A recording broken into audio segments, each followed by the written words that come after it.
tonight with Sean Horn, our Director of Watershed Resources, and Jill Hamilton from ESA, the consulting firm that's assisting us with the environmental review.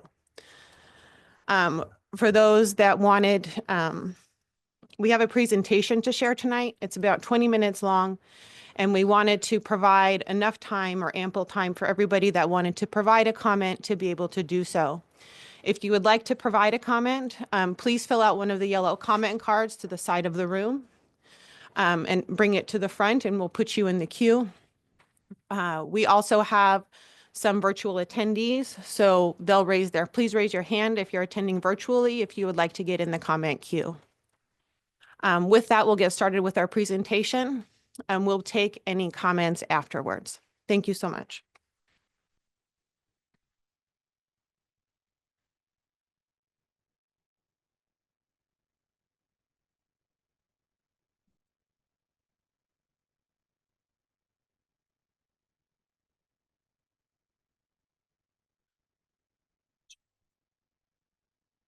Oh, great. Oh, geez.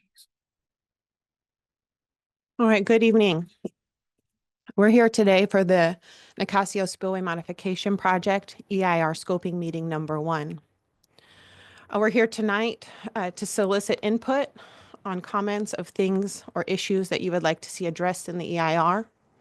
And I also want to say before we start that we have heard some overarching concerns about the schedule. And I just wanted to let you know, if you haven't heard already, that the EIR scoping period has been extended by an additional 60 days to culminate on August 4th, 2025. We really wanted to show the community and let you all know that we are committed to a very robust and transparent process as we move through here. So this presentation will give an overview of the project, an overview of why we're here tonight, and then provide opportunity for people to comment.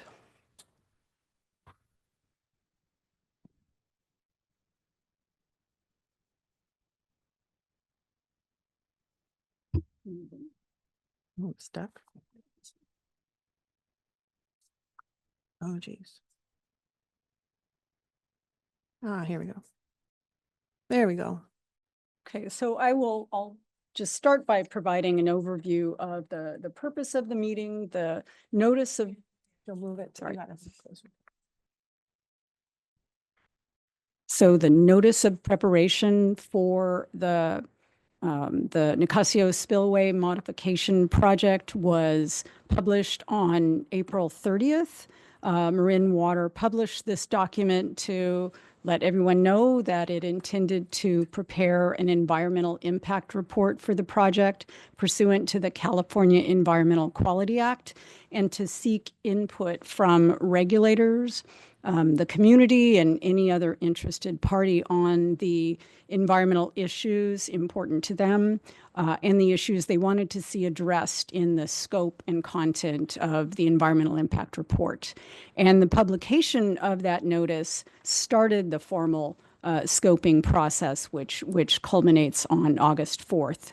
So the purpose of this meeting is really to share information on the proposed project, and to hear from you about the issues that you want to see addressed in the EIR. So we invite you to share your thoughts on existing conditions that you're aware of that are relatable to the project, any impacts that you think might result from the project, and any suggestions you may have about alternatives to the project as it's proposed and described in the notice of preparation, or measures to reduce those impacts.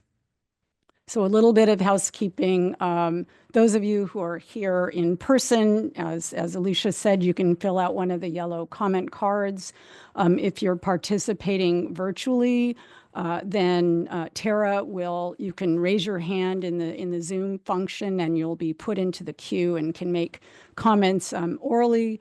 If you prefer, you can also, you're here in person, you can write your comments down on the yellow card and leave those with us. Or you can send an email to Alicia, or you can send a letter. And her contact information is on this slide, and this presentation will be posted on the project website on marinwater.org. So So this is our agenda for tonight. Alicia will start with an overview of the proposed project, and she'll describe public outreach, what's happened before this and what's planned for the future. I'll talk a little bit about the environmental review process and the environmental impact report and the topics that we anticipate evaluating in the report. And then we'll open it up to comment.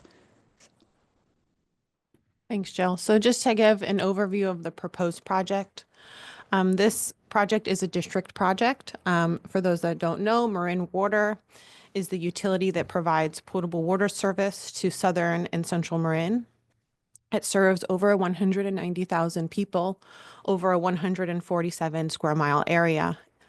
The service area culminates in Novato to the north, Sausalito to the south, the Bay to the east, and the San Geronimo Valley to the west.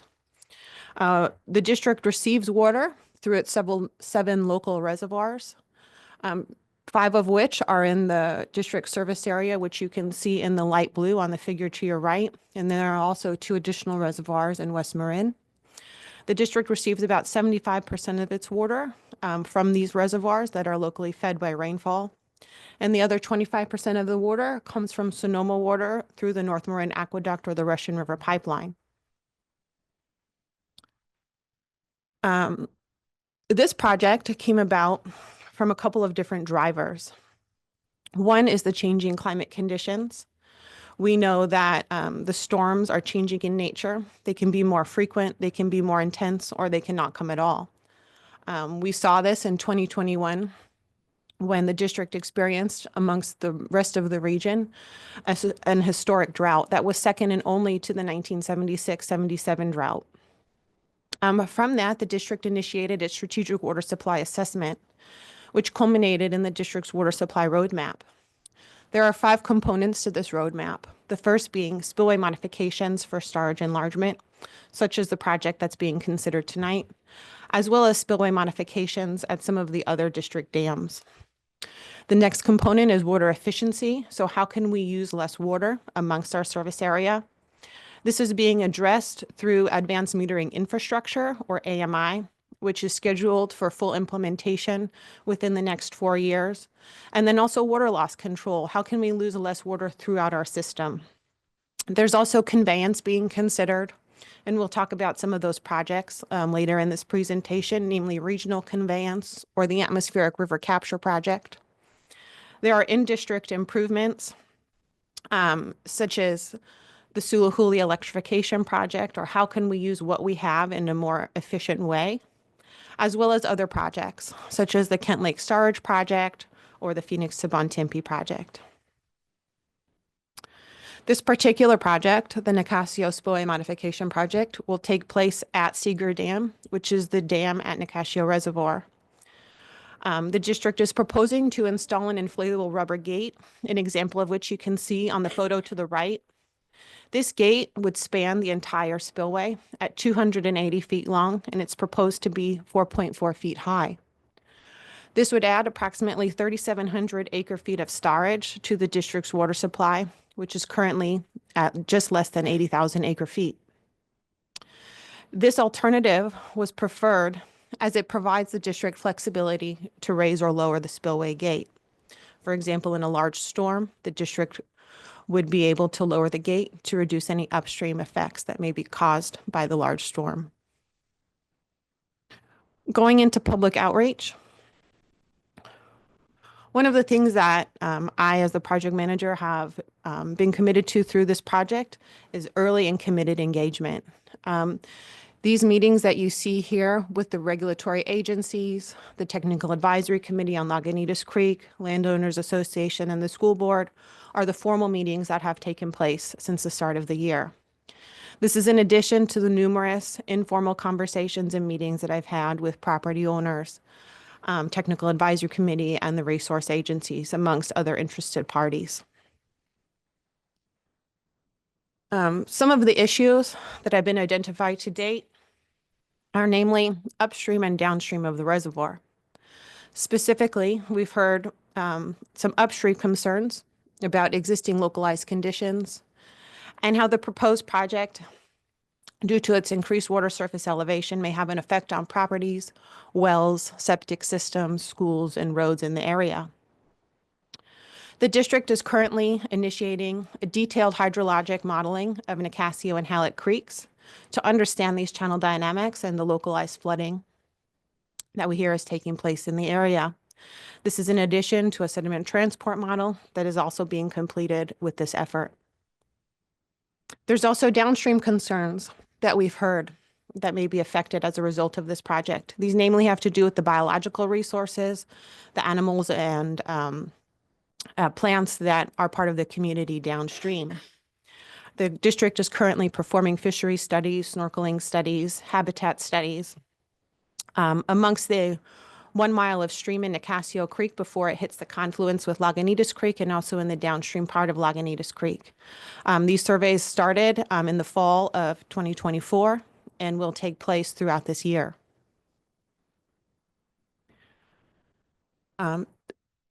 We will continue to perform public outreach and engagement as this project continues. We've been out at Nicasio this week, speaking with property owners, and we have other meetings planned on an informal level. On a more formalized level, there's 2 additional scoping meetings as part of this process that you're welcome to attend. The first is on May 27th, and the next one is on July 15th. This same information will be presented at the other 2 meetings, and you'll be allowed to make public comment at those times. These will be virtual meetings, and they'll be held at 1 p.m. Pacific Standard Time. On the project's website are the links for you to attend these meetings. There's also going to be a district board briefing at the May 27th Planning Committee. So that's the district's standing regular planning committee, and this project will have an update on the agenda for that meeting. We also plan to have continued regular meetings with our regulatory agencies, the Lagunitas Creek Technical Advisory Committee, the Landowners Association of Nicasio, and the Nicasio School Board. Now I'll be passing this back off to Jill to discuss the environmental review process. So this is happening because of the California Environmental Quality Act, which is one of the primary environmental laws in the state. And it requires agencies like Marin Water to consider the environmental consequences of their projects before they approve them. It also requires them to identify measures and alternatives to either avoid those impacts or mitigate them.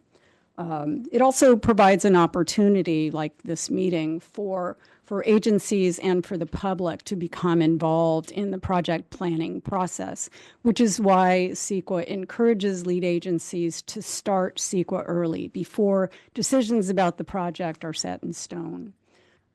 So Marin Water is the lead agency responsible for complying with CEQA, but other agencies have a role too, such as the California Department of Fish and Wildlife and the Regional Water Quality Control Board. They are required to participate in CEQA and submit comments there. They will provide input on the information that they want to see in the EIR, and ultimately they'll need to make findings on this document too. And then, as I said, the community has a role too, if they choose to participate. So this next slide depicts the overall environmental impact report process, and we're really at the very beginning of that in scoping, which is depicted in the dark blue shapes on the left-hand side of the slide. The scoping period, this is when we develop the scope of the EIR, when we hear the issues that everybody wants addressed, when we start investigating the physical environment. Our scientists get out there and do field work and understand the affected resources. We'll be initiating a number of studies, including hydrologic studies and sediment transport. Those studies take time, and it's developing these investigations and carrying them out that's really going to drive the process from this point forward. When those studies are completed, we'll prepare the draft environmental impact report, and that's depicted in the orange in the middle. When the draft EIR is done, there's another set of public meetings that will have every part of the phase has a public meeting component to it. We'll have public meetings and start a circulation period. If you're on the distribution list, then you'll be notified of the availability of the draft EIR. And if you're not, then you might want to write that on a comment card and leave it with us tonight, or otherwise put that in your comments. So at the meetings, we will present the findings of the environmental impact report. It'll be a large document, so it's helpful to hear that summarized. And we'll also take comments on that. For all the written comments that we receive, we will prepare written responses to that. And then we will figure out what are the changes that are needed from the draft EIR to finalize it. Then that document will be published and will notify people on the distribution list of its availability.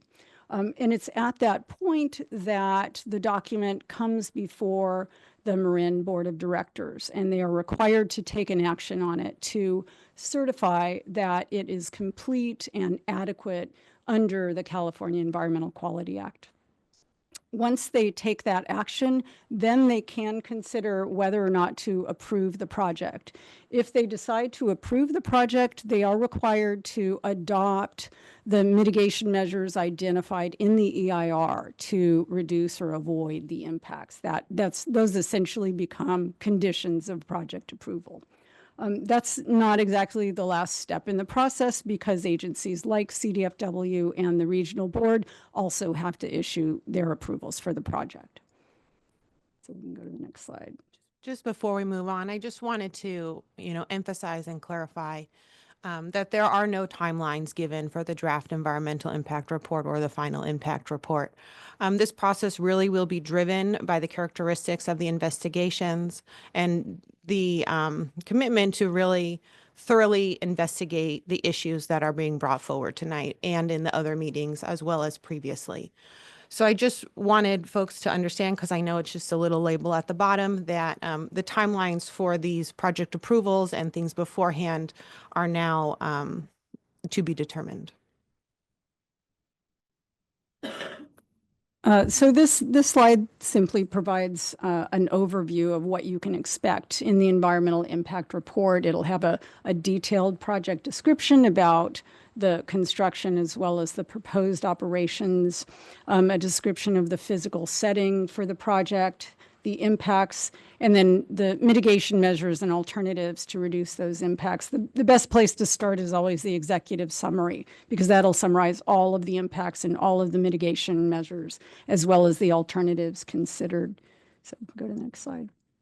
So this is a list of all of the topics that will be addressed in the environmental impact report. But for any one of these topics, there are quite a few subtopics. So for surface water and groundwater, as Alicia mentioned, there are a lot of investigations that we're doing both above the dam and below the dam. ESA is doing these, my firm, as well as Black & Veatch, the project engineers, assisted by Marin Water. So I won't talk about all of these. It's just too much detail, but I do want to talk a little bit about cumulative impacts. Marin Water is proposing some other projects that will change or could change water levels in Nicasio Reservoir. One of those is the Atmospheric River Capture Project, which is essentially it's a pipeline between the Sonoma water system, and Marin Water has a contract with Sonoma Water, and then the other end is at Nicasio Reservoir. This is another proposed project, so it's not approved. It's got to go through its own CEQA process. But at present, Marin Water doesn't have the ability to convey water from Sonoma Water to storage. That project would create that ability. Then there's the Sulahuli Pipeline Project. There's an existing pipeline from the Sulahuli Reservoir, which is located to the north of Nicasio, but it only goes about halfway, and then the water goes into a drainage and surface flows into the reservoir, which has inefficiencies associated with it. So Marin Water is also proposing to complete that pipeline. So both of those projects will affect future operations of Nicasio Reservoir.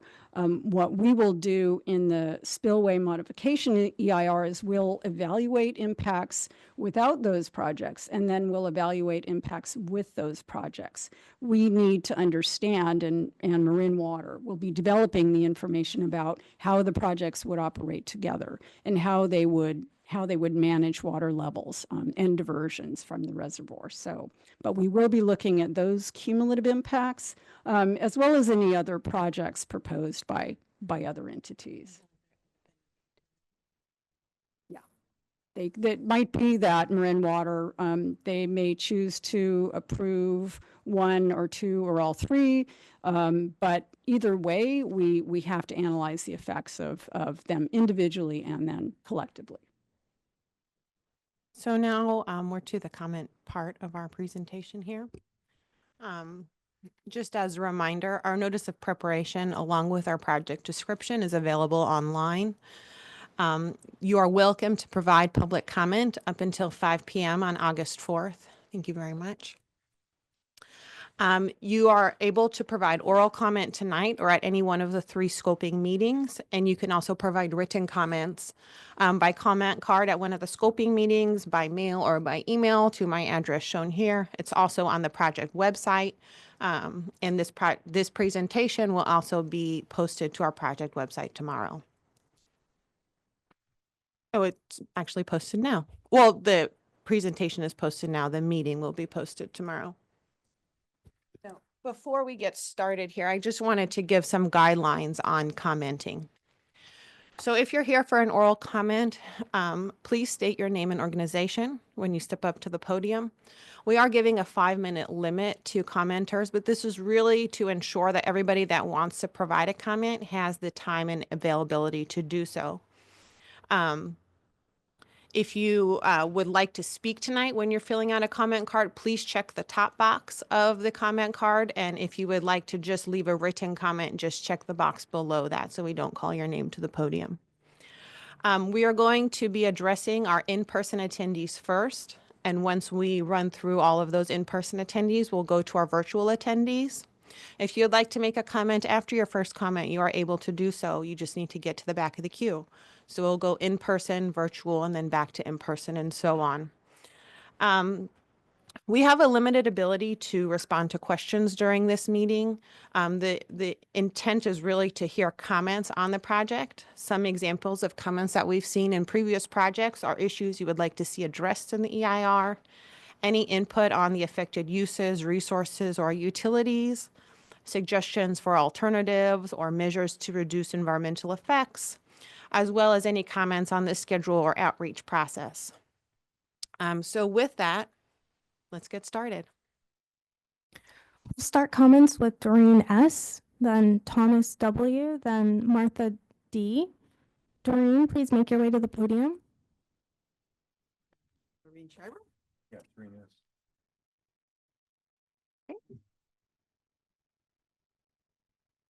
My name is Doreen Shiro. Can you hear me okay? My husband and I own property on Nicasio Valley Road, which we've owned for about 30 years. I appreciate very much the ability to speak about my concerns. Raising the Nicasio Reservoir is disruptive, in my opinion. I will hope that it will not happen for a variety of reasons, which I will speak about. Our property begins at the bridge on the road to the ranches and continues on both sides of Nicasio Creek toward the reservoir. The creek floods during heavy rainstorms, coming within 4 vertical feet of our buildings. The amount of rain we get during any one rainstorm has been increasing. Also, the level of the stream bed has risen over the years due to sediment buildup.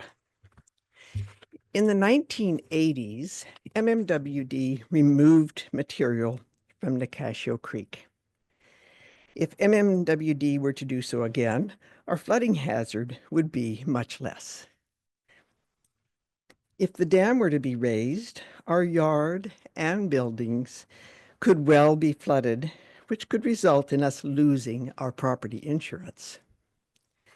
Currently, our neighbors and ourselves can walk across a dry creek bed for most of the year to access our property on the other side.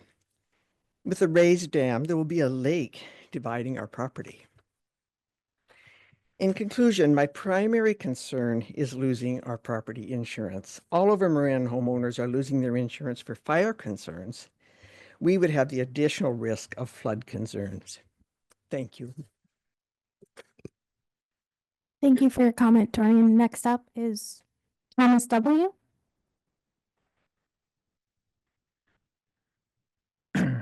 Thank you to the members and the board and the staff. Thank you for the opportunity to speak. I'll be very brief. Just a little bit of history.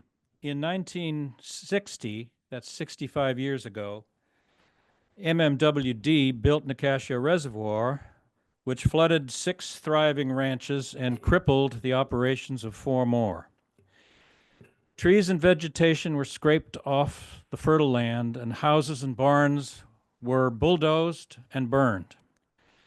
MMWD's hardball negotiations to acquire the property alienated many people, and the loss of ranches bred ill feeling and sorrow that still lingers in the Nicasio community today. All these years later, we have grudgingly adapted to the reservoir in our midst, despite no Nicasio resident being connected to Marin Water system. But we do understand the importance of water to the rest of Marin.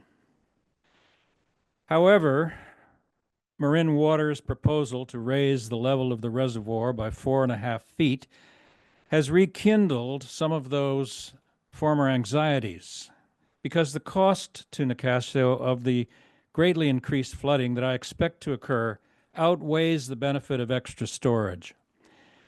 With a 4.5-foot rise, plus the huge winter runoff into Nicasio Creek and its tributaries, the K-8 Nicasio School is likely to experience severe, never-before flooding to its campus, fields, wells, and septic systems. Homes and properties along Nicasio Creek would likely also see increased flooding, as would adjacent ranch lands, the town square area, the main road, and its bridges and culverts.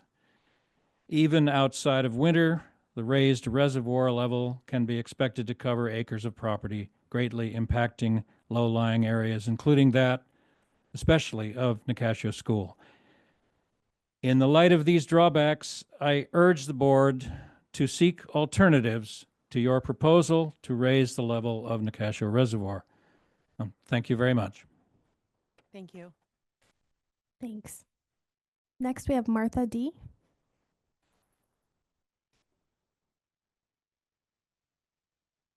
Good evening. My name is Martha Davis. I'm a Nicasio resident, and my family has lived in Nicasio for almost 50 years. I currently serve on the board of directors for the Nicasio Landowners Association. There are many questions and concerns about Marin Water's proposal to raise Nicasio Dam, including the significant harm we believe the resulting higher water level will cause to our historic Nicasio School and homes, our private properties and businesses, and our roads and environment. Today, my scoping comments focus on a request for additional information our community needs right now to better understand whether the proposal to raise Nicasio's water levels by just under 5.5 feet, which is the complete range proposed during the wet season, is either reasonable or feasible.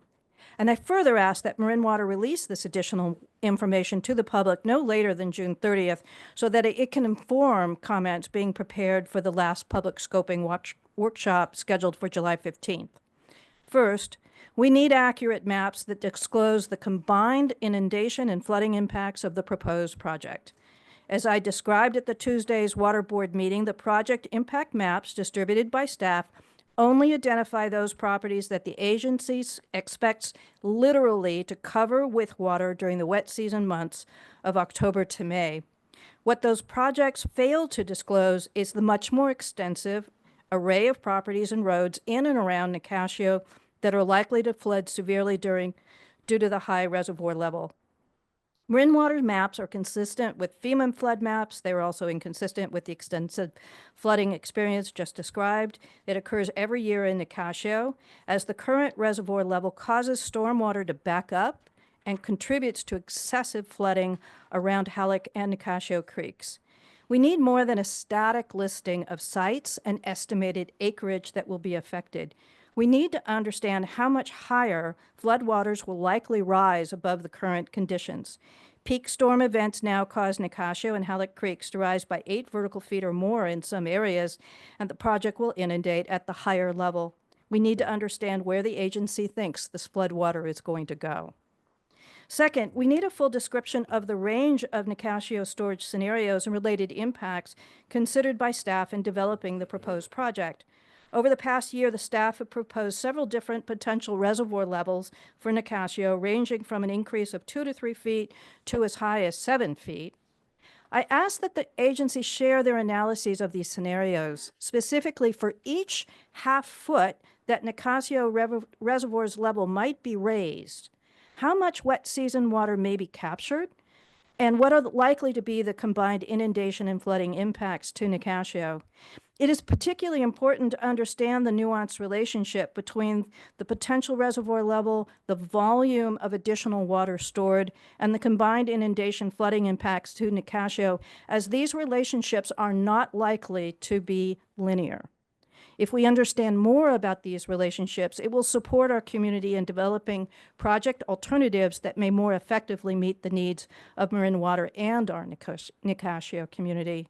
And finally, we need to understand what changes the agency may request if it were to petition the State Board to extend its water permit 012800 as part of the project as noticed in the NOP. Because Marin Water does not describe what a potential petition to the State Board would entail, it's not clear what you're seeking to accomplish. I ask the agency to disclose all of the potential permit changes that the staff has considered and discussed to date, including the potential future permit changes that may be required to enable Nicasio Reservoir to receive water from the expanded Russian River pipeline via Sulahuli or via the proposed extension of the Russian River project, which you just discussed earlier this evening. It is important that we have environmental analyses that are not piecemeal. And so we need to understand the whole picture for how Marin Water is planning to link and operate water infrastructure that is interconnected with the Nicasio Reservoir project. I want to close by thanking the board and staff for extending the comment period and for adding the third public workshop. We appreciate having more time to work with you to consider what might be a better and more reasonable project for Marin Water to pursue. Thank you. Thank you, Martha. Next up, we have Bob S. Hi, seeking. My name is Bob. Turn it back on. Press right here, Bob. Yeah, Got there it. you go. Okay, how about that? So my name is Bob Shiro. Our property begins at Road to the Ranches and goes downstream from there, that Doreen described. So Nicasio residents rely upon well water because we aren't serviced by MMWD. And the most productive wells are those that are situated close to the creek, and these are recharged by the winter storms. The California Office of Environmental Health Hazard Assessment, which is a mouthful, has issued advisories for warning fishermen that black bass from Nicasio Reservoir and Sulahuli should not be eaten by women of childbearing age and by children. And the warning is based upon levels of mercury in those fish. So at the current maximum lake level of the reservoir, Nicasio Reservoir, our wells are sufficiently separated from the lake so as to not be subject to pollution. If the reservoir level is raised, it will almost certainly cause mercury-laden water to pollute our wells. The ill effects of mercury are well known and naturally are of great concern. I would hope and request that the EIR should reflect our concerns in terms of monitoring of both Sulahuli and Nicasio for the heavy metal levels, and also It's likely, given the concerns expressed by the state, that there is historical monitoring, and maybe you can make that available to us as well. Thank you. Thank you, Bob. Next up is Arden W.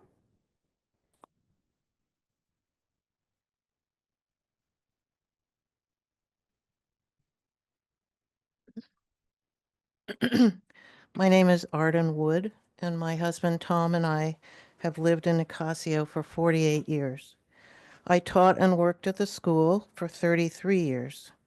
Nicasio School opened in 1862 in the little old schoolhouse next door and has been going ever since. I have a vested interest in this project because I have a passion for kids.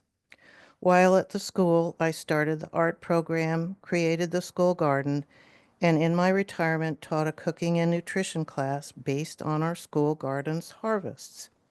Every year, the school floods. We know this. Flooding along the creek has worsened every year since MMWD stopped clearing the creek to keep it running smoothly.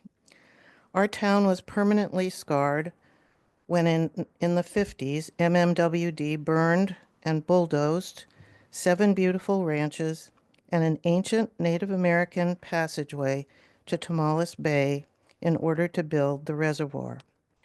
All efforts by the townspeople to stop its construction were ignored. This betrayal provided the impetus for the formation of the Nicasio Landowners Association with the purpose of protecting our town in the future. A town plan was adopted in cooperation with the county supervisors and the County Planning Commission. Subsequently, a design review board was formed to further protect our view corridors, ridge tops, redwood forests, historic buildings, and to ensure that new homes were in keeping with our town's standards. We will continue to fight to protect our town's institutions. Should the school be flooded, as it surely will be if this plan goes forward, it would be a devastating and irretrievable loss. The town, the teachers, the students, and their families. All this history would be lost. Many children with 2 working parents would not have transportation to another school. The connections that our school provides to our ranch families would be lost. The many events held at the school would not take place. No more school plays, children's concerts, graduation ceremonies that the community attends and loves. All that would disappear, along with the enrichment that they provide to our lives. The fact that you are even considering destroying our small rural school that has survived and thrived for so many years is heartless and inhumane. I ask you to make a moral and ethical decision not to go ahead with this project. Thank you very much for your comment. We appreciate your concerns. Next, we have Ruth D.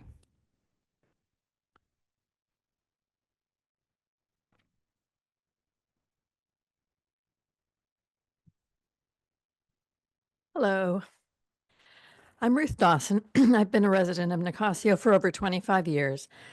Excuse me. And I currently serve as the president of the Nicasio Landowners Association.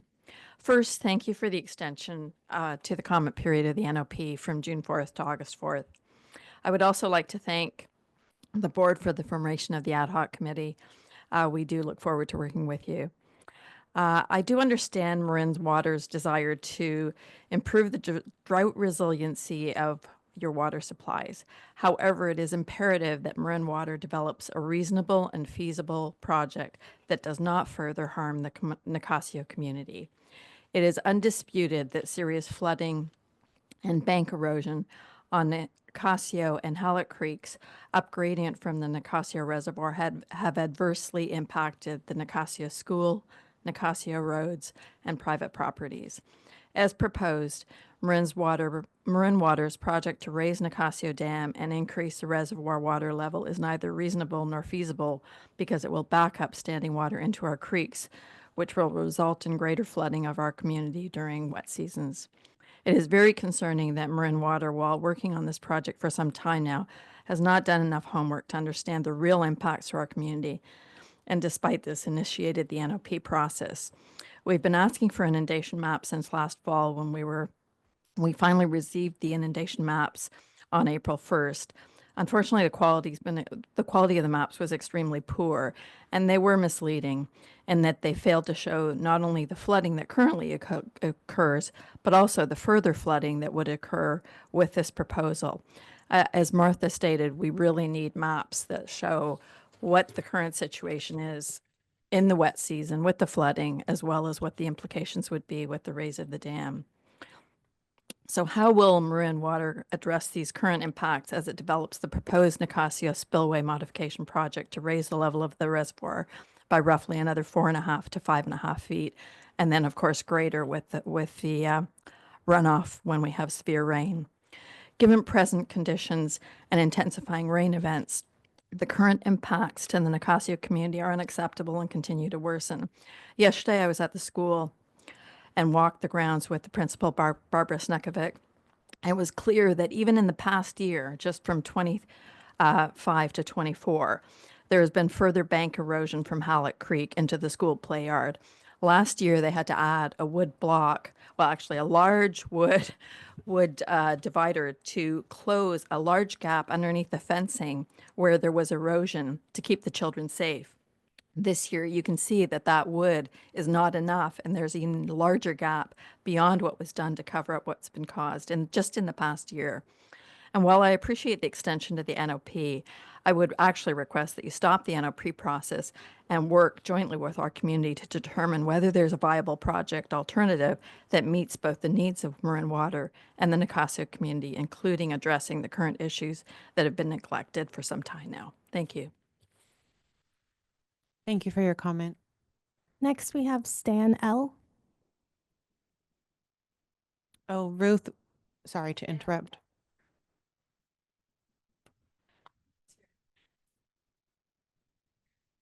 I'm Ruth Dawson. I'm reading this on behalf of Stan and Sue Lohr. We became neighbors of Marin Water, MMWD, in the late 1970s at the end of a severe drought. The following observations are from over 45 years. My first experience with MMWD dealt with the naming of the Nicasio Dam. I happened to be president of the Nicasio Landowners Association at the time. Over 20 landowners, ranchers, citizens attended the MMWD board meeting where we voiced our objection to naming the dam after the extremely disliked man who brought us so much pain to our community. It wasn't just what he did, but how he did it. The MMWD board acted as if we didn't matter, with total arrogance and contempt. An ongoing problem we have with MMWD is their inability or unwillingness to deal with the invasive plants and shrubs that create a fire danger and cause us neighboring properties to cope with a landowner who has no regard for the damage or their dereliction causes. Excuse me. We personally spend thousands of dollars trying to stop the invasive plant migration from MMWD to our property. Where is the good neighbor? And finally, at issue is the lack of water flow maintenance. Our driveway parallels the reservoir from the Marin compost area down to the bend in the reservoir where it heads north.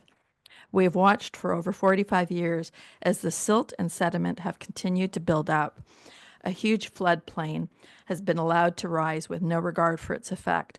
The water is now literally unable to get easily down the creeks into the reservoir. Only once do we recall MMWD working on the issue, and that was over 40 years ago. This dereliction of maintenance is now creating a major issue which needs to be addressed with or without this proposed project. Damage is being done to our community. We appreciate that the Board of Directors has extended the time for the public comment and hope this will allow all of the issues raised to be seriously addressed and mitigated. Stan and Sue Lohr. Thank you for reading that. Next up is Greg L.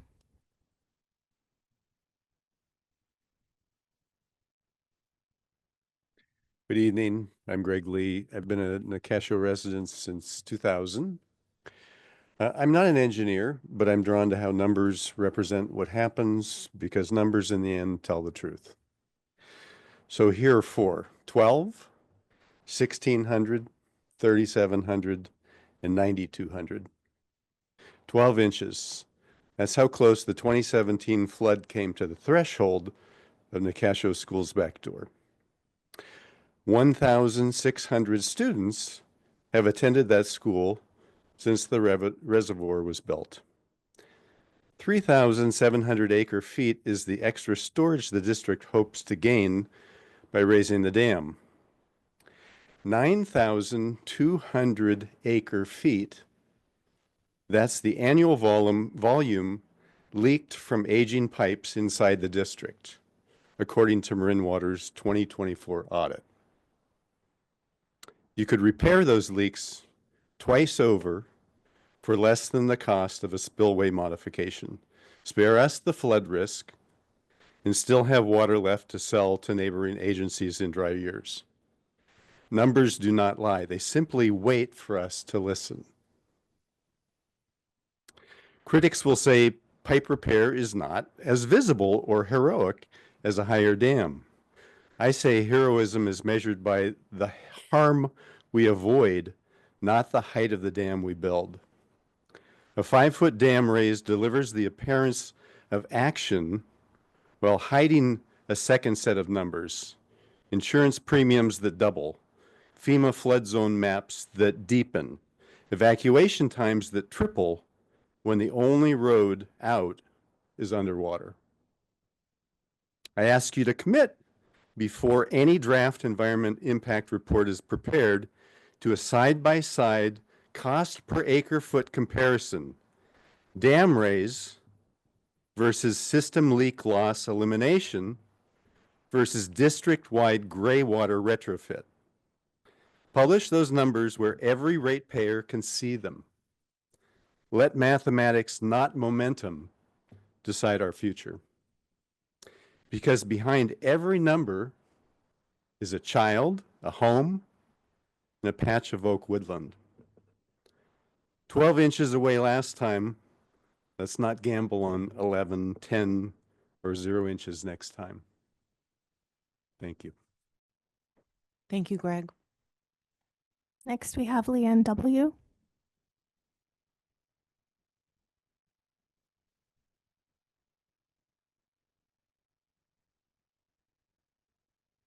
Hello. I lowered this.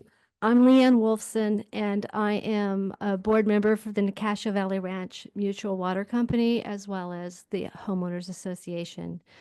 I have lived in Nicasio for 20 years in August this year. My house in the Nicasio Valley Ranch subdivision is what I just as a board member. I want to thank you for the extension of the public comment period to August 4th and for the addition of the third workshop in July. The process seemed to be moving too fast for a project of this magnitude, which has the potential to cause significant damage and issues for those of us who live near the Nicasio Creek and Hallett Creek, as well as those who obtain water from wells situated in low areas near the creeks. Homes in Nicasio have septic tanks and leach fields. Flooding in leach fields can clog the leach fields, making them unable to filter wastewater properly. That, in turn, cause raw sewage, bacteria, and other pathogens to back up into homes. Also, this flooding can contaminate wells and aquifers. My subdivision's 2 wells that provide water for 13 homes are in low-lying areas near Nicasio Creek. On January 1st, 2024, a tree along Nicasio Creek fell on our footbridge, causing damage to the railing. A month later, January 31st, the same year, a second tree fell on Nicasio Creek Road that is our main access in and out of our subdivision. The damage to the bridges caused serious safety issues and necessitated immediate emergency repairs. Has Marin Water considered how flooding along Nicasio Creek could create serious health and safety issues by compromising the integrity of the creek banks, killing massive trees by depriving their roots of oxygen for prolonged periods of time, and how this could damage homes, bridges, and other structures near the creek? Our main road into the subdivision, Nicasio Creek Road, is a private road and already floods during the heavy rains. With your proposal, the potential for our neighborhood's access to be blocked due to the flooding is even greater, as well as the potential damage to our bridges and roads. Have these issues been taken into consideration? Nicasio Creek's water level already rises quickly and significantly after an atmospheric river. Some of our neighbors' properties in low areas remain very wet, and is almost like vernal pools from form where frogs breed, water-loving plants and flowers grow in the spring, and the ground remains saturated for a very long time. A couple of years ago, my property, which is on high land, was so wet that my tractor got stuck in the mud in June. I am nowhere near the creek. So if I'm stuck in the mud in June, what is going to happen to my friends and neighbors who live in the lower areas along Nicasio Creek and Halleck Creek if there's increased flooding due to the reservoir's increased water level? It is difficult to believe that even with the scoping extended until August, there is adequate time to evaluate and consider all the potential negative impacts to the Nicasio School, the homes along Nicasio Creek and Halleck Creek, and the Nicasio community in general. My husband and I are very concerned that raising the water level of Nicasio Reservoir 5.5 feet will negatively impact our subdivision's water supply, compromise the creek banks, kill trees, damage our roads and bridges, and damage our neighbors' properties, wells, and septic systems. While I understand that Marin Water is trying to increase water supply for its users, you must also ensure that this project does not harm our Nicasio community. Promises were broken by MMWD when the reservoir was built. Dredging of Nicasio Creek hasn't happened, and that may have prevented those trees from falling and damaging our bridges in 2024. Salmon and steelhead populations were not maintained in Nicasio Creek and Halleck Creek, which spawn half of the Lagunitas watershed fish population. Tap the bottom. There you go. Oh, Back in the day. oh, you hit it again. Sorry. So it's tragic that Marin Water didn't keep their promises, so why should we trust you now? While there has been past discussion regarding Marin Water providing the water to Nicasio, it now seems more urgent and pertinent than ever. A major issue I just discussed, the potential of septic system effluent migrating into aquifers and wells, would be eliminated if Marin Water provided water service for Nicasio residents. Furthermore, with a small population of just under 200, the amount of proposed increase of the reservoir capacity relative to our usage is negligible and is barely even a decimal place. I think any discussions to increase the reservoir capacity, especially when considering the negative impacts on our land and property, should only be addressed in conjunction of Marin Water finding a way to include Nicasio into the system. Thank you for the time to share my concerns. I have friends and neighbors here who can better speak to many of these issues. However, I wanted to personally express my fear of some of the potential negative impacts raising Nicasio Reservoir's water level 5.5 feet will cause my subdivision, neighbors, and friends. Thank you. Thank you, Leanne. Next, we have Matthew P.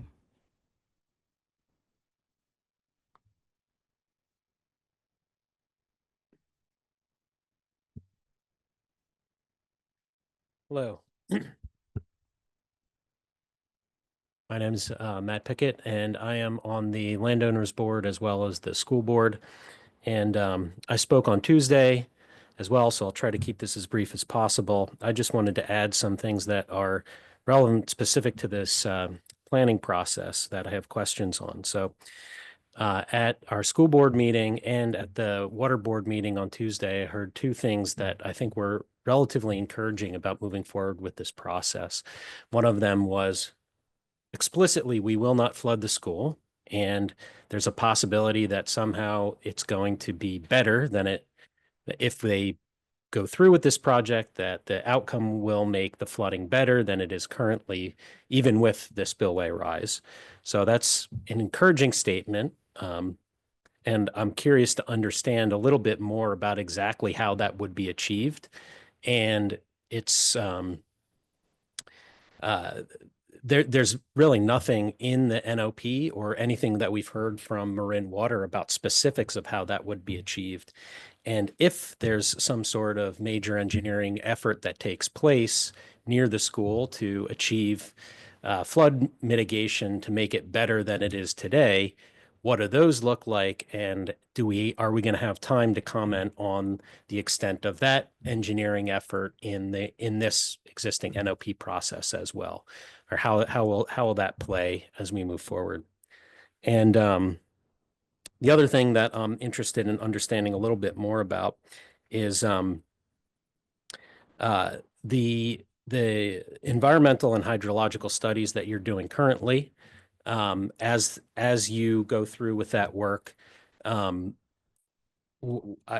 would like to, I don't know if we really have time or there's enough time between now and the next planning meeting, which I guess is next week already. But is there a possibility to kind of have maybe monthly or some sort of periodic meeting where we get a little bit more information as it comes into the studies that are taking place now, so that we actually have some idea of what the data is and what the plan is, so that we have time to respond to those and comment on those before this NOP period closes. And lastly, I'm curious to know a little bit more detail. You mentioned earlier tonight, which was kind of interesting. I hadn't seen that before. I'm interested to understand the relationship of this spillway project to the other conveyance projects that you're proposing. So the Russian River conveyance and the Sulahuli Dam conveyance project. Is that all coupled together here? So I'm wondering, is this project contingent upon the existence of a conveyance? That information is also pretty important to understand as we move forward with our comments, because things like I forget who mentioned it, but if we're conveying water from somewhere else like Sulahuli, which evidently there's some potential contamination issues, that's obviously a concern for us. If that's true, I don't know if that's, what data you have on that, but it's important to know what you intend to do. Is it just runoff from our watershed, or are you going to backfill it with some other water that's going to raise the water levels with water from somewhere else? And if we don't have that information, we obviously can't comment on it. So I'd be curious to understand how that fits into the big picture here.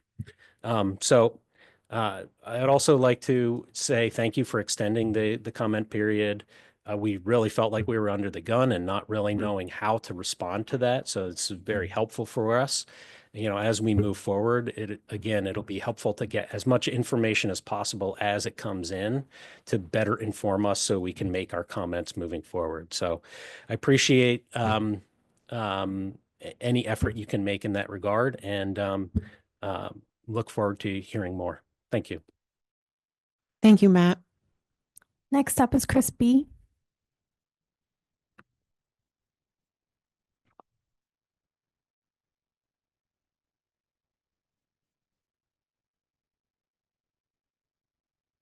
Hello, I'm Chris Bebbington. I'm a resident of Nicasio and also a board member for the Nicasio Valley Ranch as well. Well, thank you for the opportunity to discuss this procedure. It seems that we've had there's a lot of interest in this. It seems like it's a large number of people here tonight, so there's obviously a lot of concern. And I think a number of us have looked at the information that's provided in the NOP, and it seems to me that there's a lot of questions about what is going to be considered. In fact, there's a lot of information that isn't provided yet, and I think we need some more transparency to really fully understand what's understood for this project. I think from what I've looked at so far, there are at least 3 things that I think it's important to look at. One is where are the hydrology reports that Marin Water is looking at. It seems from the description that you mentioned earlier that perhaps those hydrology reports haven't been prepared. It seems that it's likely that if you're going to have hydrology assessments, that's going to take multiple years to identify the hydrology that's present at present. I think also we ought to consider what are the risks versus the benefits for this project. According to Marin's water figures, raising the dam will add 3,700 or so acre feet of water, which really is about less than 5% of the total storage capacity from the storage that's in the total of all the reservoirs. So 5% seems a very little amount to be raised. But this is a scoping meeting, so I wanted to suggest that there are some reasons that some areas that we need to highlight. The integrity of essential access bridges could become vulnerable, both directly due to higher creek levels and indirectly to fallen trees caused by increased erosion by creek banks during the periods of additional rainfall. So I think it's important that we make sure that the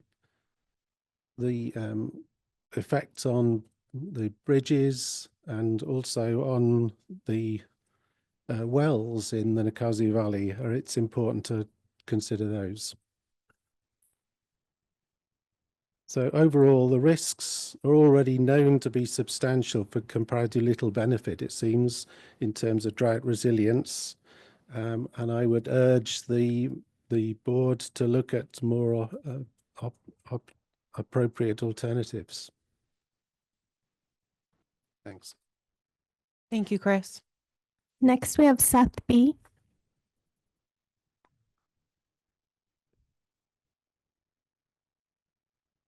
Hi, I'm Seth Bain. I live in Nicasio, and I'm also a member of the Landowners Association. Thank you for the opportunity to speak tonight. Thank you guys for pushing back the deadline for the NOP and adding the scoping session. That's all good.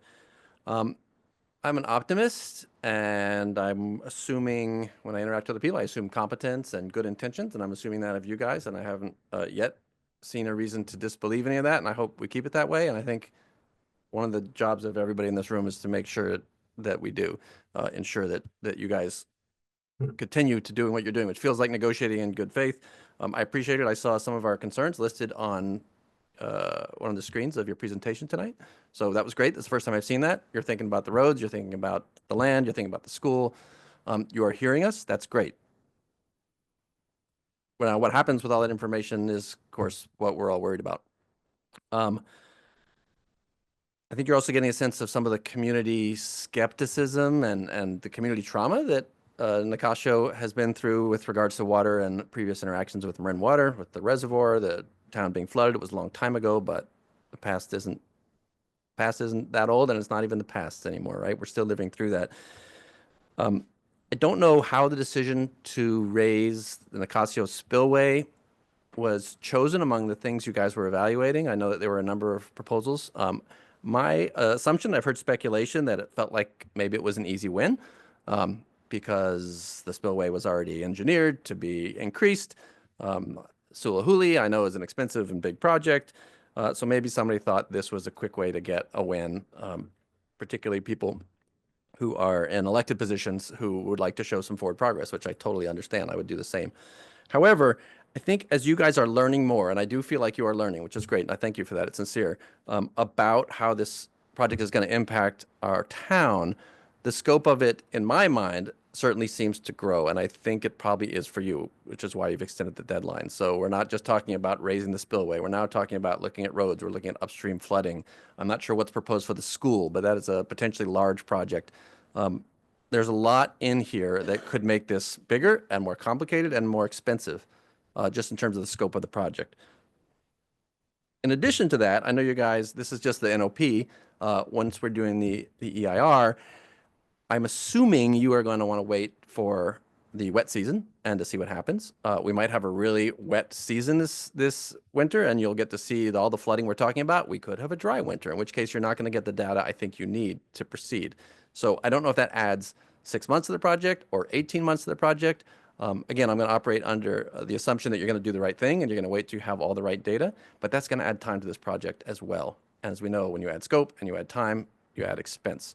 So given that I think this project is going to be a lot more expensive than it was probably penciled out when folks were in a room somewhere deciding which one to pursue, I would encourage you to maybe go back and think about some of the other options that you may have dismissed. Specifically, again, I'm not an engineer, I'm not a hydrologist. I don't know if you guys are. I know you have some working for you, which is great. So please involve them in this conversation. Kent Lake, I know raising that dam is difficult and expensive. So is this project going to be difficult and expensive? Also, the water in Kent Lake, as you know, is cooler. We have less of an evaporation problem because it's much deeper. In many ways, you could get a lot more bang for the buck. You own that land. You're not going to have a bunch of pissed off townsfolks with pitchforks and torches after you if you decide to raise that dam. It's not a bad project, and I know it's going to be expensive, but you could get a lot more than the 3,700 acre feet that you're talking about. I don't know if dredging Nicasio Reservoir is an option that is viable environmentally or financially. It seems to me that that reservoir is filled in quite a bit from what I've heard, and you might want to go back and redo those numbers and see if that is also something that's viable. I think you get a lot less pushback from the community. Thank you. That's what I wanted to say. Appreciate it. Thank you, Seth. Next is Barbara S.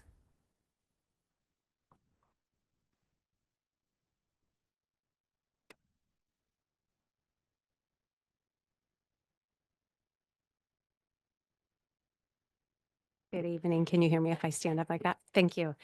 Good evening. My name is Barbara Snekovic, and I'm the superintendent principal of the Nicasio School District, which was established in 1862 and has been located at 5555 Nicasio Valley Road since the mid-1950s.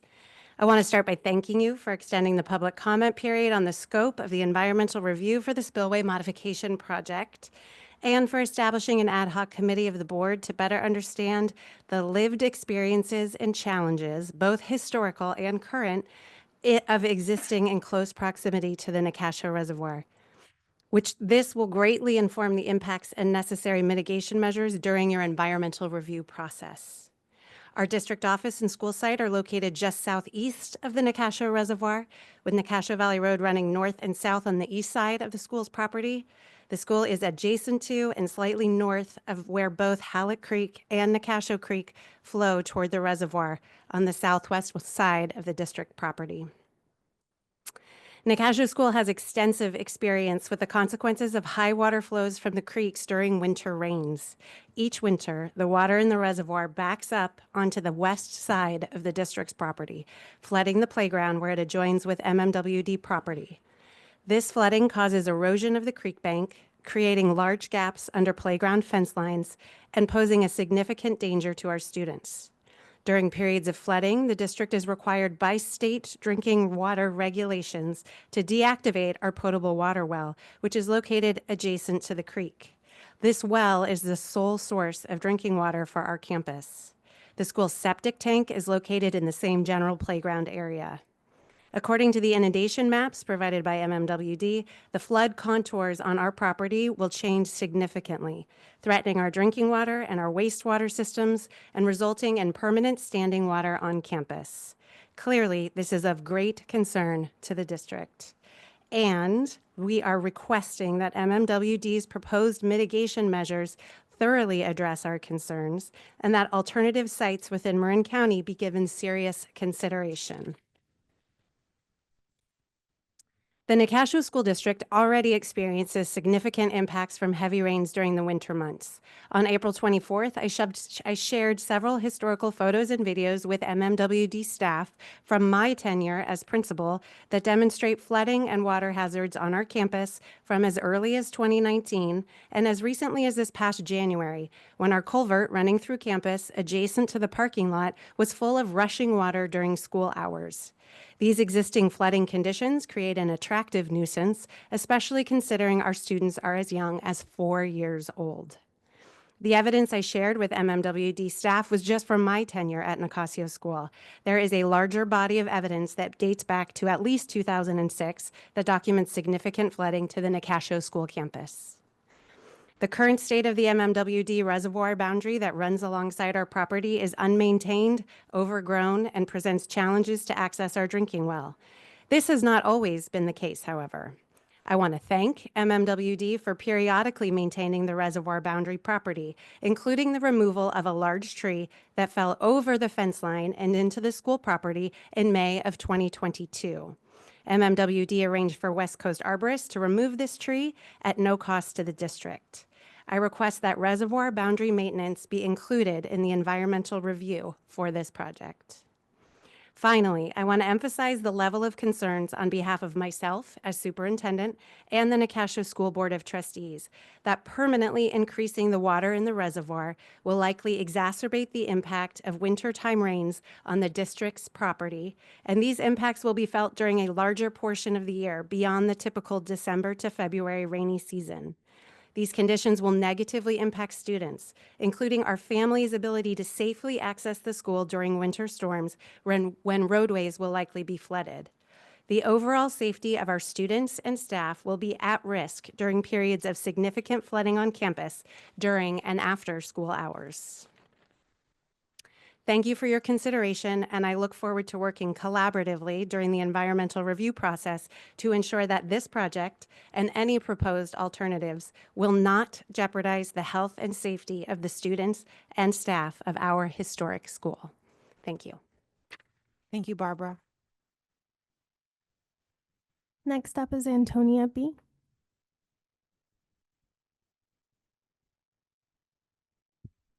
Hi, I'm Antonia Van Becker, and I'm a past board member and president for the Nicasio School Board and the current president of the Nicasio Valley Ranch Homeowners and Mutual Water Board. 4 generations of my family have lived in Nicasio for the last 25 years, and many of us have served as board members, presidents, design review members for our communities. Our children went to Nicasio School, and our elders have died here. We cherish Nicasio.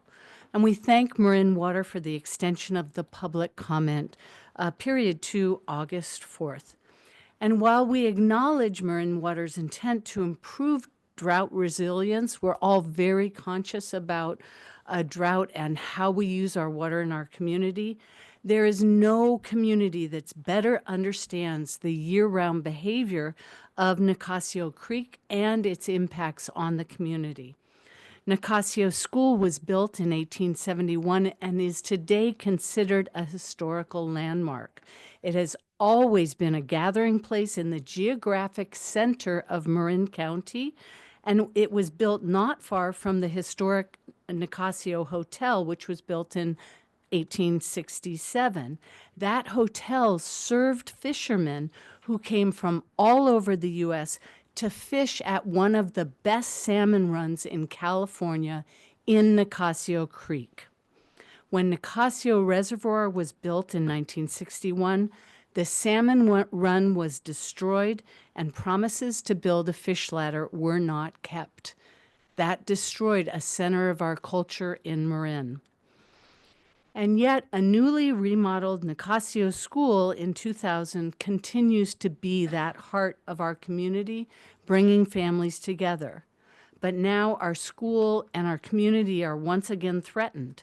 The path of the rising water from the reservoir plan threatens to inundate the school, its septic system, and more importantly, its well. Without this important infrastructure, the school cannot function and might cease to exist. And we've seen this happen in just the last 25 years. In 2006, the North Bay experienced a historic flood on New Year's Eve. Total rain totals in Marin County were over 4 inches in 24 hours, and Point Reyes Station had over 3 inches in 24 hours. All the roads, we were having a party. Not everybody could make it. Not everybody could go home. All the roads were flooded. No one could go anywhere. And the Nicasio School well was inundated. It took many months to bring the school back to full functioning, But through much hard work and persistence, the community rallied. We brought in water temporarily and then permanently, finally built the well and passed all state inspections. The cost was enormous, both in money, time, sweat, and labor by the community and the people we hired. And unfortunately, this is not an isolated incident. Because of the reservoir and the compounding silt issues, the creek rises every year by 5 to 8 feet. As we walk across that creek every single day, sometimes twice a day, we see the vast fluctuation that a single heavy storm can bring. If the creek was already 5 feet higher than at present, we would see regular inundations of the school properties as well as all the properties along the creek. Our community has one official driving bridge and one walking bridge to access our community. Just last year in the winter storms, trees blocked each of those bridges. We had to bring in equipment to clear them in order to use them and in order to provide the safety for our community. If we had lightning strikes, you know, even with the rain, we had a fire, we could get trapped in our community because of the structure and the inundation of the water in eroding our creek beds and the damage to our trees. Raising the water level of the creek will most certainly degrade our already threatened infrastructure that protects the safety of our communities. The families in Nicasio see and feel the water that runs through our properties on our way to the creek. We are out in every rainstorm ensuring that the water makes its way, and yet we don't get to use any of the water. We face the threat of the water as it floods our own land, and yet we don't receive any benefit of the water. Our water from private wells is very expensive, perhaps double or triple the price of the water provided by our reservoir, and our shallow wells are at risk. We are being asked to sacrifice our property, our school, our safety, and our land values for a reservoir full of water that benefits no one in the community where it exists. We need Marin Water to develop a reasonable and feasible plan that doesn't harm our community, our historic school, our roads, our private property, or our environment. We suggest that Marin Water repair their existing pipes and infrastructure for water loss control. We believe that the cost of this repair would be less than the extreme damage Nicasio would incur if this spillway project proceeds. And please add me to the list to receive the draft EIR. Thank you so much for your service. Thank you for your comment. Next, we have Grace R.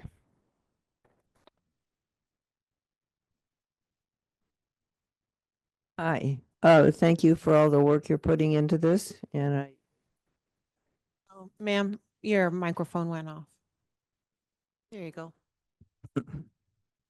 thank you for all the work you've been putting in, and I appreciate it because it's really massive.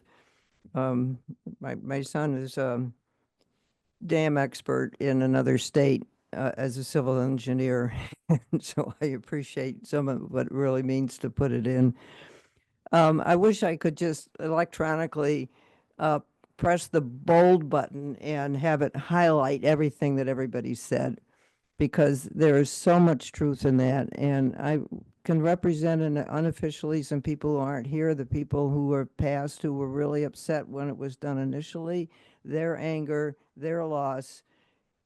I picked up initially when I've been in Nicasio for 50 years, and I've written some things. I've had some interviews with some of the people who lost their land, and the multi-generational impact of when something like a reservoir just upends a community is real and of a consideration. I'm also very concerned about the backing up of water up the creeks, because I live high, so I'm not going to get flooded. But my well is one of the wells that was referenced earlier. that relies on the water underneath it. And I would be horrified to think that I would start be drinking mercury. Nicasio has a reputation for having really good water. I also volunteered at the school for years. I credit the school for doing the excellent, amazing job of if everybody across the land could experience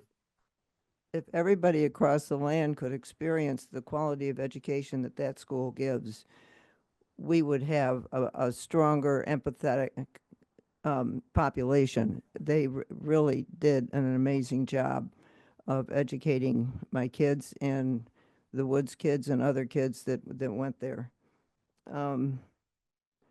And I do also have been, I hike a lot. I've got a lot of friends out there, and I'm very familiar with all the loss of land to excessive water. And I would encourage you to make sure that whatever you come up with as a minimal risk of having people whose land fronts the various creeks from further loss of their property.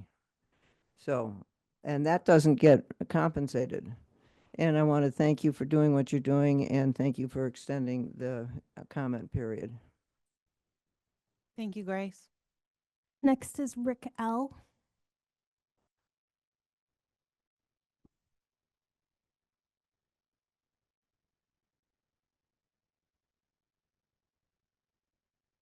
I will be very brief, as everybody else has kind of covered anything else that I could possibly talk about. But I'm Rick LaFranchi, member of the LaFranchi family, and we're the owners and operators of the Nicasio Valley Cheese Company and the LaFranchi Dairy just up the road. And on the LaFranchi side, we've been in Nicasio now since 1918, and on my grandmother's side, the Dolcini, since 1881. So we go back a long way in this valley, and the valley obviously is really a huge part of the fabric of our family and what our livelihood has been tied to it. Our just life has been so much involved with that community and how special it's been to us. And obviously in the late 50s, in 1960, when we saw the dam come in, it destroyed the school in many ways because a lot of kids were lost who would have continued their education there. Relationships were never established that could have been had they stayed. And it was a real unfortunate incident for something that really didn't turn out to be so good.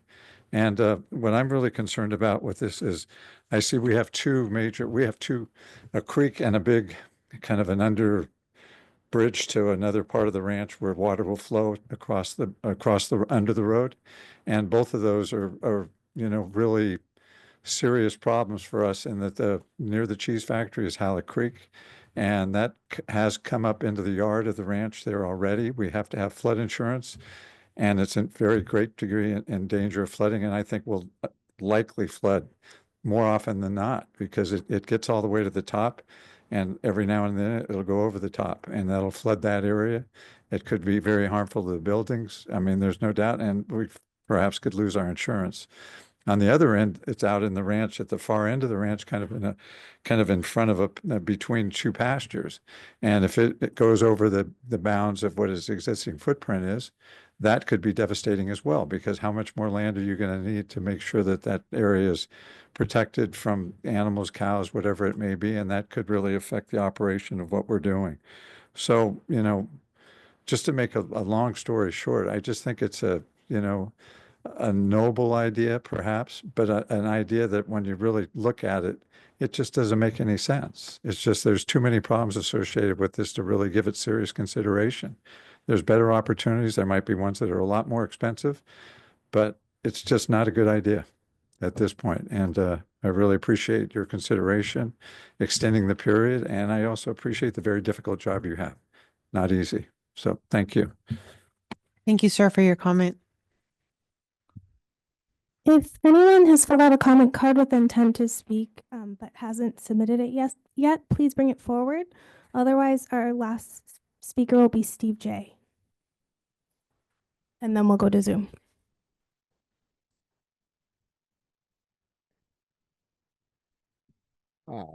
First of all, thank you very much for your time and extending this opportunity for us Nicasians to have an opportunity to speak on behalf of our community. Like Rick just said, many great bullet points have already been address tonight. I have a couple of side things that maybe have not been made or not been brought to attention. So I thought I'd bring those up. I've been, along with my wife and family, in Nicasio for 25 years, raised our family there. Our kids went to the school. It's a great community. And when we moved there, it was full of young families working hard to live in a beautiful place.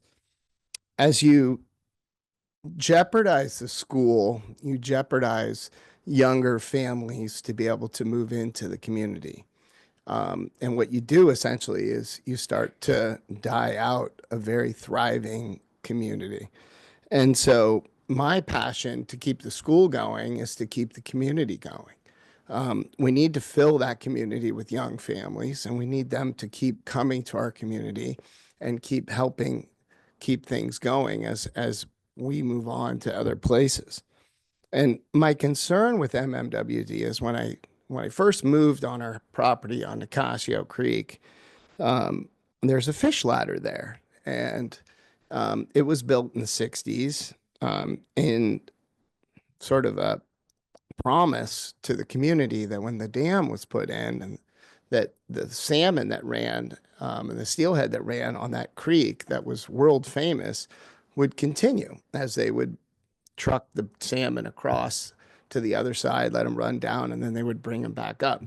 Well, consequently, there was a storm and the fish ladder was damaged and it was never repaired. So to this day, we don't have any fish in our creek anymore. We do, however, have tons of sediment build up. We have trees that have fallen that have never been taken care of, that clog the creek when the storms go, that make it difficult for the water to pass through to the reservoir. So, couple of things.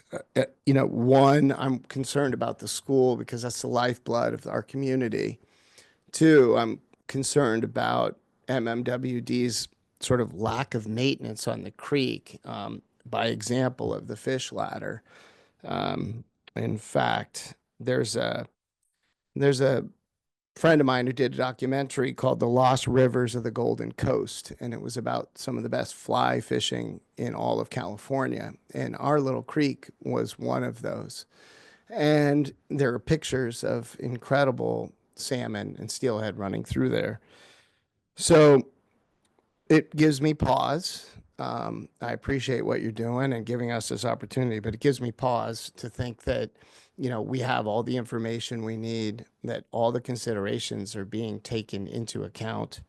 There are other things that might have been briefly touched on, but if you're a young family and you move to Nicasio and you have forced flood insurance, that's expensive.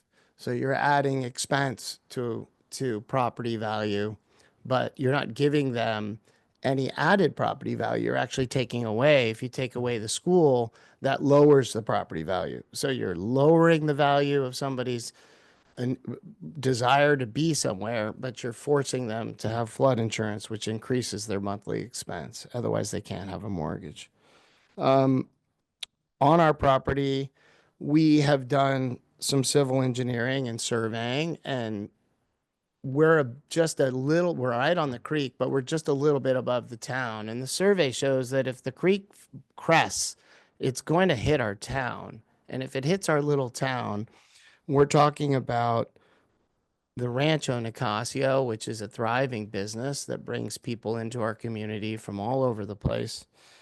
It's our Historical Land Society, our Druids Hall, our Little League baseball field. Those are all in jeopardy if that creek crests. And if we haven't done our homework and we don't know exactly what's going to happen if the creek backs up and then we have a major storm, it could seriously affect not just property owners, but it could affect all the business owners as well on our little square. In conclusion, I have a question that maybe you guys can answer at some point.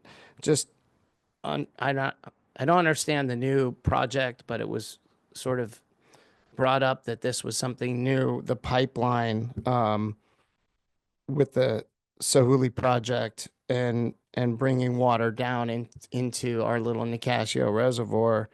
My question is the spillway raise contingent on that project being successful? Is that a motivation for why we're doing this? And I'd like to just know that answer. Otherwise, thank you so much for your time, and we look forward to hearing back from you guys in the future. Thanks. Thank you, sir. I think now we'll be going to our virtual attendees. Tara will be announcing them in order as they were received. First up, we have Amy M. Amy, I've unmuted you. Can you hear me? Yes. Okay, great. I'm zooming in from Hawaii. So my name is Amy Morse, and I have lived and worked in Nicasio for over 40 years. Thank you for the opportunity to speak and to express my considerable concerns. While I recognize the need of MMWD to expand the water storage for its customers during the drought years, I am worried about the increase of the ongoing flooding that is already happening in Nicasio. And we know that the raising of the reservoir water level will directly threaten the Nicasio school well, the campus, the septic systems and wells of my neighbors, Nicasio Valley Cheese Company, Druids Hall, all that have been mentioned. And these are vital components of our community's daily life, and their disruption or contamination would have serious consequences for the health and safety of our residents. But most importantly, it would threaten the ability of Nicasio School to fulfill its mission of providing quality education for the children in our town. Nicasio is surrounded by some of the steepest and highest terrain in Marin County. History and hydrology show that the existing reservoir level is already impeding the natural flow of the large volume of runoff that surges through Lucas Valley, Nicasio Valley, Halleck Creek during the winter.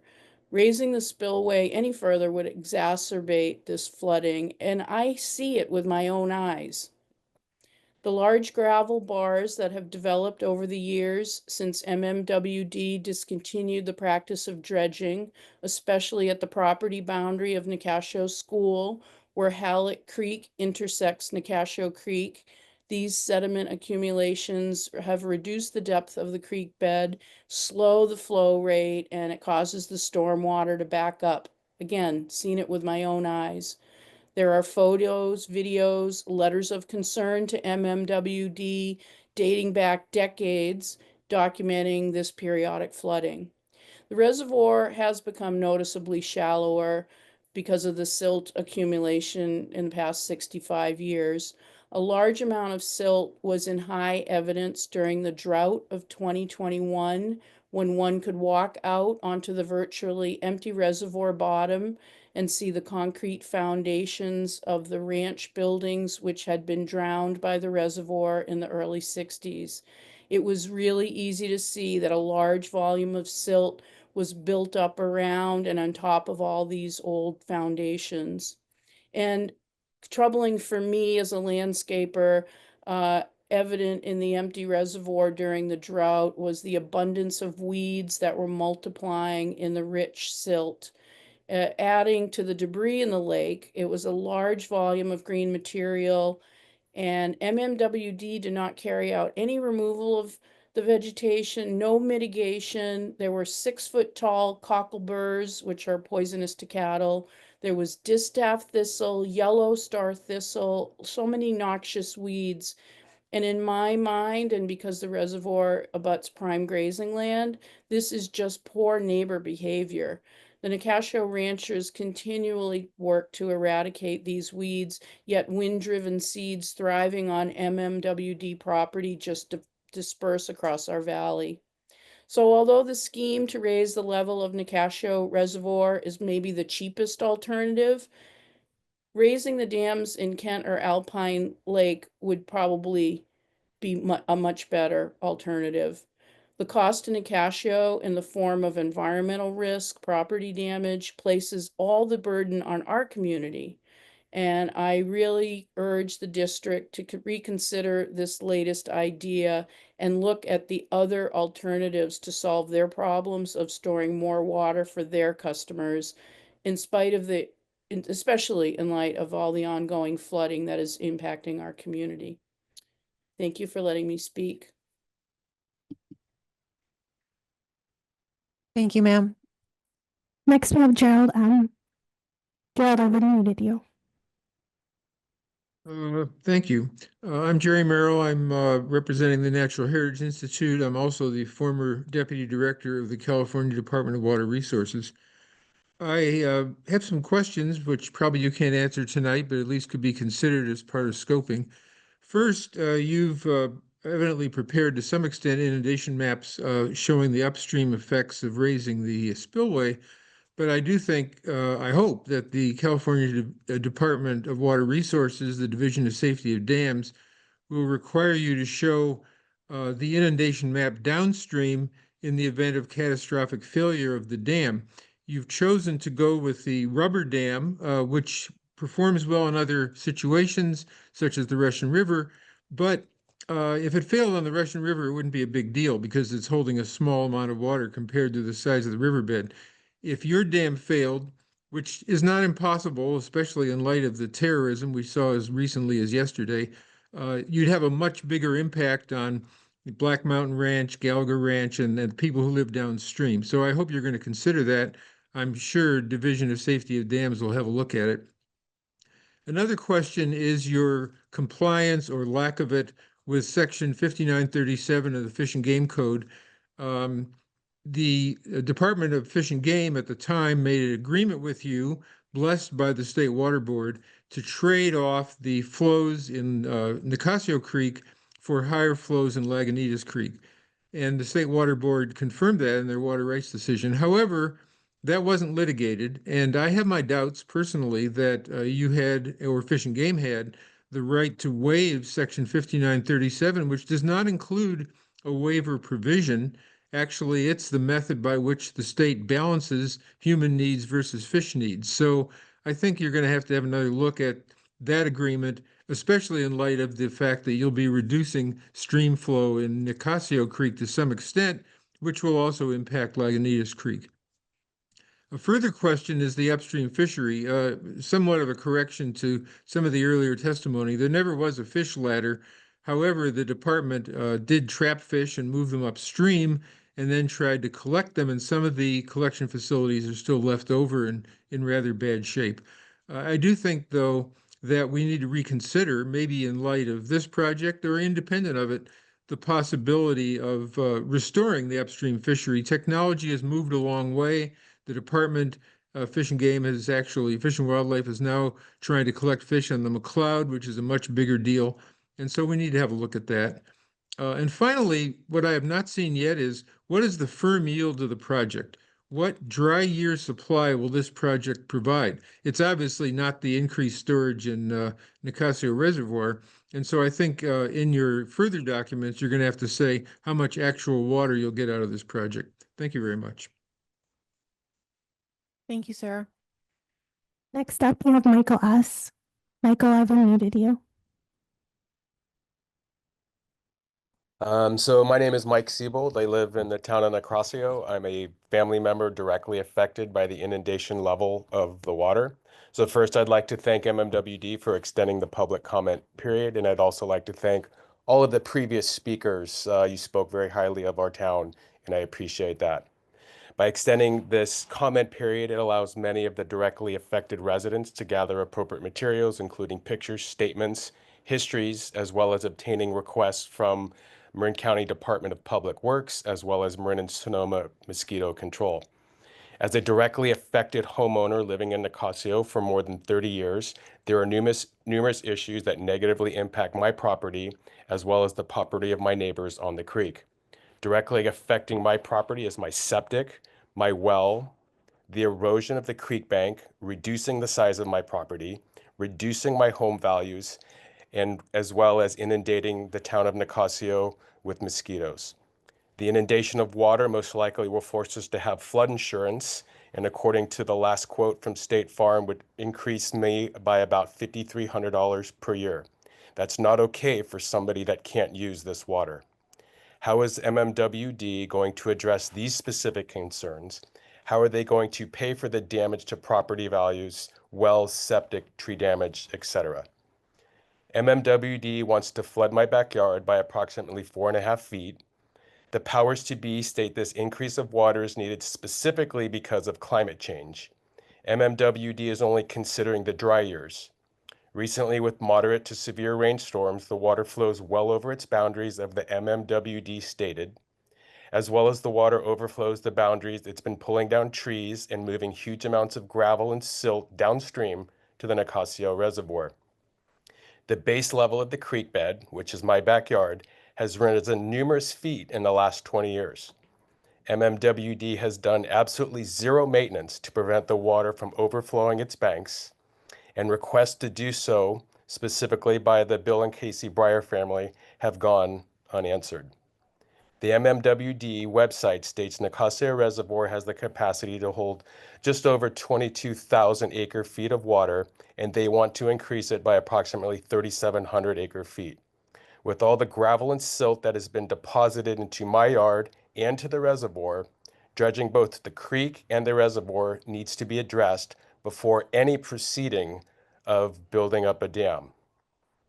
I'm curious to how much water this reservoir is currently able to hold with all this inundation of gravel and silt. It's my understanding that a project or a study was done in 2018, and I think the Nicasio residents deserve to see that. This project is only going to gain MMWD about 5% of its 20% goal.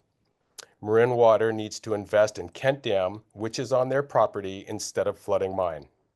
If Marin was hurting so much for water, why abandon the spillway of Phoenix Reservoir, which is currently only utilized per their website as a scenic resource? MMWD wants to flood the residents along the creek, yet none of the water is available for anyone in Nicasio. This water goes to residents of Central and Southern Marin, not the residents that it directly affects. Although at the meeting at the Rancho, we were told that climate change is the big driver, MMWD is not going to fix that. In recent articles in the paper in Marin, IJ, they proposed building of more than 4,000 residences in Marin, but a water supply that was on the verge of collapsing during the drought with only a 6-month supply.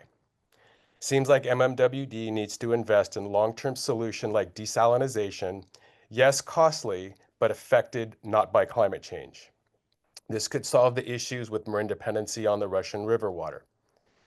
If allowed to access my property to gain the survey studies, can we get real-time data so it's not changed to meet the specific needs of this project?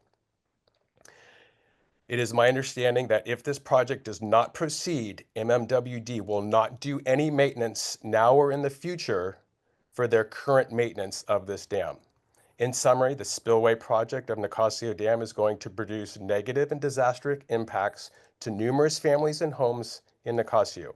Home values, septic system, wells, and property all will be damaged. Find better options and find lasting solutions, not just Band-Aids. Thank you for your time. Thank you, Mike, for your comment. Next up is John D. John, I've unmuted you. Hello, everyone. My name is John Dalcini, calling from Hicks Valley, and I wanted to first thank you for allowing me to speak tonight. I have a few thoughts to share related to the spillway. My first point is related to the flooding also. I've studied the inundation maps, the proposed new water elevation, and the proximity of the new water level to neighboring properties, businesses, and the school. The maps do not account for flooding and are simply inaccurate. In addition, given that flooding is already a problem, it seems logical to conclude that raising water levels will certainly make the problem worse. If flood mitigation measures are needed, it would be helpful to update cost estimates and communicate the updated plan to everyone. For my second point, I wanted to also show some support for the Kent Lake option. Given the comments tonight, I think that this is definitely the most practical option, given that you already own the land, and the effects of draining that lake during construction can be mitigated once the new ARC pipeline is installed. This mitigation method should lower the cost per acre foot for Kent. My last point is related to a much more fundamental concept. It's a concept so basic and so obvious that many of us take it for granted. I can tell you that being a multi-generational rancher from the area, we all take pride and realize the value and importance of living it. The concept I'm talking about is simply being a good neighbor. This area is full of good neighbors. I should say excellent neighbors who work together, communicate well, and will even help you get in a cow who's escaped into their place at odd hours, rain or shine. Being surrounded by good neighbors creates a strong sense of community. My point in bringing this up tonight is to ensure we do not lose sight of this basic concept. For the Spillway project, I feel it is important to slow down in order to diligently and thoroughly study all potential impacts, be upfront with everyone, and then gain agreement from the community, again, to be a good neighbor. To conclude, I want to thank MMWD for their ongoing effort to ensure we are drought resilient, as that is our common goal. We appreciate the hard work. Thank you. Thank you, Sarah. Our last virtual commenter is Don M. Don, I've unmuted you.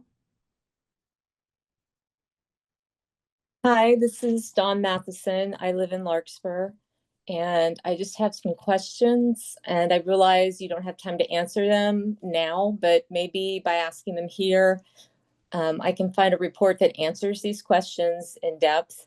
I did a search on Nicasio and Nicasio Spillway on your site, and no detailed study or proposal came up. So these questions might have been answered and documented, but if it exists, which I'm sure it probably does, it wasn't easy to find on your website. So here are the questions. I want to know, why is the project using an inflatable rubber gate? That seems like a less resilient solution in the case of fire, and it seems like that material choice would lead to reduced design life. Also, as it ages, how many polymer fragments, microplastics, will be released in this aging? Will the EIR include this information? Is the design online? Why does MMWD want the flexibility to raise and lower the dam? I don't understand why you need that flexibility. And is the design, so the only reason I could come up with, without reading anything, any report, was that it's an, we flooded some areas we weren't supposed to, so let's lower the dam. You know, that seems like something that you should know ahead of time. And then my last question echoes a lot of other people, and I'm wondering if dredging has been considered, because, you know, where I grew up on the East Coast, they dredge every 10 years on the intercoastal waterway. So I'd really like to know that as well, and I don't know where I would find that. Thank you, ma'am. I'm sorry, we have one more speaker. TT, I'm meeting you.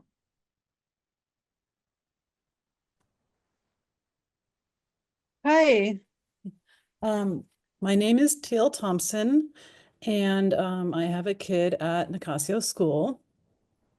And I just really hope that you guys can think seriously about the implications of flooding our local public school. I don't really know what else to say about that.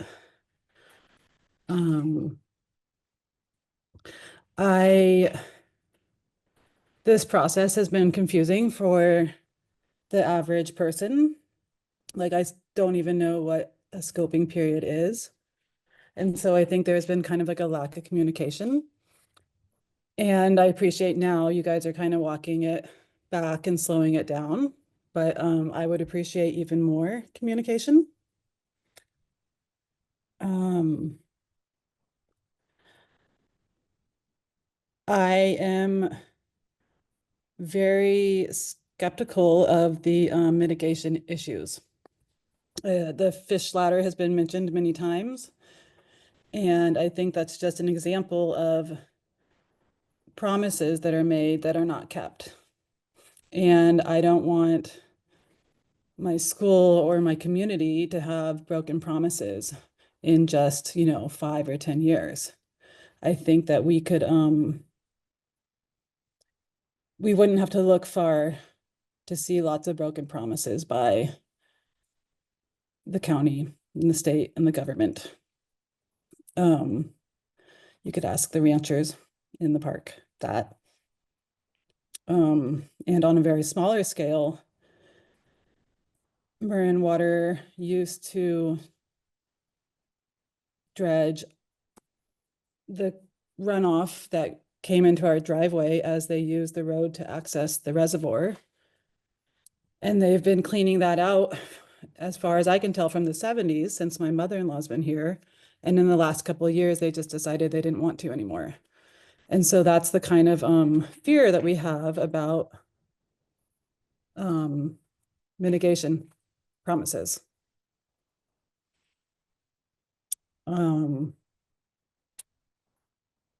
Yeah, I think everything that I want to say has already been said, but I will say that, like, we're trying to address drought resiliency, but is that what this water is going to go to, or is this water going to go to population growth?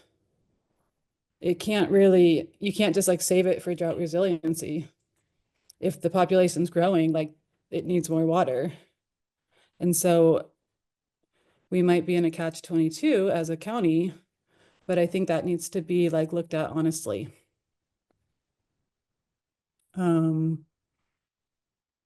Yeah, I think those are my comments. Thanks for having us. Thanks for listening to us. And I look forward to more communication from the county. Thank you. Thank you, ma'am. I believe that concludes our. Oh, sorry, Alicia. We have an additional speaker. Maria G. I'm unmuting now. Hello, can you hear me? Yes.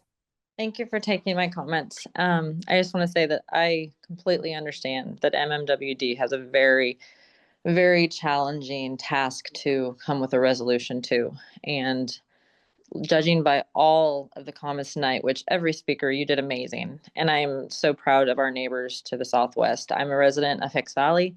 And for the last couple of years, we were voicing our opinions regarding the Sula Hula. And I am so proud of all of you for bringing up wonderful points. And in a nutshell, for me, I think this meeting makes it very evident that the Northern Marin reservoirs of MMWD's jurisdiction are off the table when it comes to increased storage.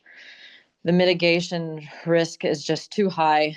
There loss of homes, loss of history, loss of lands, loss of biological, the impacts in that. There's just too many cons to the pros. There really, really is. And as a person who many, many years ago went to a one-room schoolhouse in West Marin, they should be cherished. They're diamonds in the rough in the middle of nowhere, and every child that goes to it, I guarantee you, has a wonderful experience. No, I mean, school is school, but I wouldn't have changed it for the world. So I just want to say that I think that inundating these communities, whether it's the Sula Hula or Nicasio, and destroying those communities is not worth the loss of what is established right now. That's pretty much all I've got, but well done to everybody who spoke tonight, and I wish you all the best. Thank you, ma'am. I think now that concludes our virtual attendees. I noticed that there was some folks that came in during the public comment period. I just want to make sure that everyone in here has had a chance to bring their comment card to the front of the room if they would either like to provide an oral or written comment tonight. I'm not seeing too many movement, so I think we're good here. Are we good virtually? Well, I just want to thank you all for coming. I very much appreciate all of your comments, all of your concerns. If you forgot to say something, please let us know. Let me know. My information is on our project website. It's also in the presentation that's posted. And I believe it's also in the NOP, and I am available. So thank you very much. With that, I believe we will conclude our first scoping meeting for the Nicasio Spillway project. Thank you very much.